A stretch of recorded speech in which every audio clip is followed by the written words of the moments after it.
खरीफ धान बिकी पारिलेनी बोली चाषी इच्छा मृत्यु आवेदन। बरगढ़ जिला भेडेन ब्लॉक तालमेंडार चाषी रोहित भोई इच्छा मृत्यु आवेदन करिसेंति।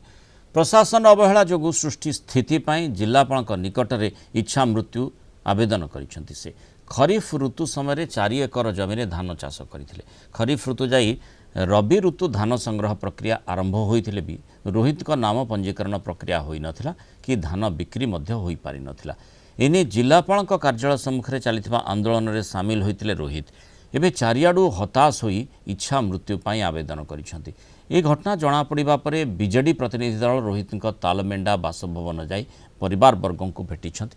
प्रशासनिक कल शीघ्र चाषी पाखरे पहुंची तांको दुख बुझु बोली दाबी करिसेंति। एने पीसीसी सभापति भक्त चरण दास मुई जमीन 4 एकड़ चाष करथिली।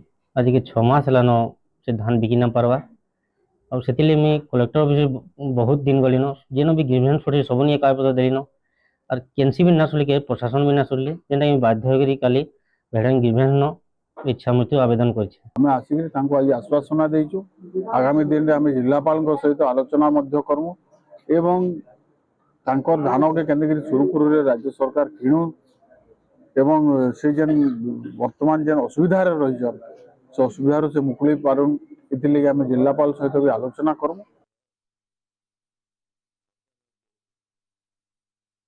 अनुसंधान कौन करेंगे इमिडिएटली पाखु पहुंच तांकर दुख बुझ समस्या समाधान कर और इच्छा मृत्यु कौन तांकर जो केते सुइसाइड करदेले किए दायी हो सरकार दायी हो।